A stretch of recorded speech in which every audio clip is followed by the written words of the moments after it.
Magandang araw mga kaibigan! Welcome sa ating channel kung saan tatalakayin natin ang mga maiinit na balita sa mundo ng showbiz.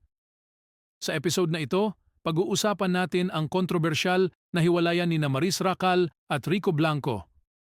Ano nga ba ang nangyari sa relasyon ng dalawa? Tara, alamin natin dito sa Pinoy Wisdom.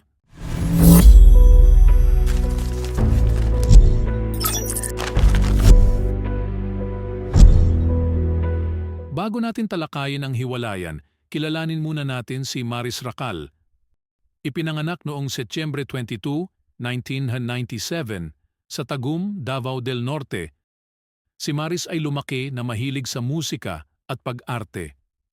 Nakilala siya sa industriya nang sumali sa Pinoy Big Brother, All In, noong 2014. Bagamat hindi siya ang nanalo, naging daan ito para makilala siya ng publiko at magbukas ng maraming oportunidad sa kanyang karera sa telebisyon at musika. Mabilis na umangat ang karera ni Maris at isa sa mga highlight nito ay ang kanyang pagpasok sa musika. Dito niya nakilala si Rico Blanco, isang batikang musikero at dating frontman ng River Maya.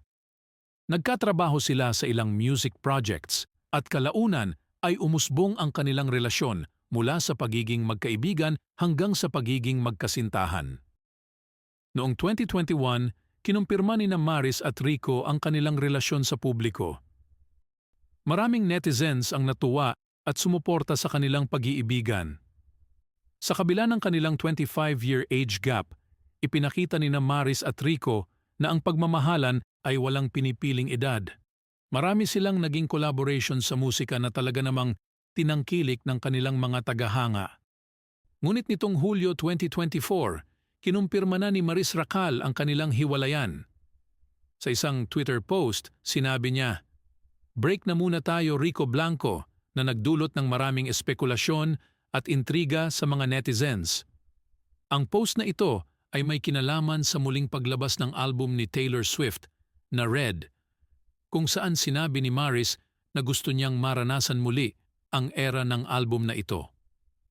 Sa kabila ng kanilang hiwalayan, sinabi ni Maris na nananatili silang magkaibigan at patuloy na sumusuporta sa isa't isa. Maraming fans ang nalungkot sa balitang ito dahil nakikita nila ang magandang samahan at chemistry ng dalawa. Subalit nagpapasalamat si Maris sa lahat ng suporta at mabuting salita na natanggap nila mula sa kanilang mga tagahanga sa simula pa lang ng kanilang relasyon.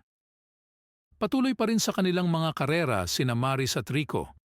Si Maris ay busy sa kanyang mga proyekto sa telebisyon at musika, habang si Rico naman ay abala sa kanyang mga personal na proyekto at business ventures. Pareho nilang pinapanatili ang positibong pananaw sa kabila ng mga pagsubok na ito.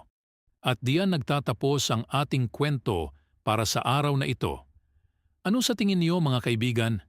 Magkakabalikan pa kaya sina Maris at Rico o tuluyan na nilang tatapusin ang kanilang relasyon? I-comment lang ang inyong mga saloobin sa ibaba at huwag kalimutang mag-subscribe sa ating channel para lagi kayong updated sa mga latest na balita at chismis sa showbiz. Salamat sa inyong panonood at magkita-kita tayong muli sa susunod na episode. Dito sa Pinoy Wisdom.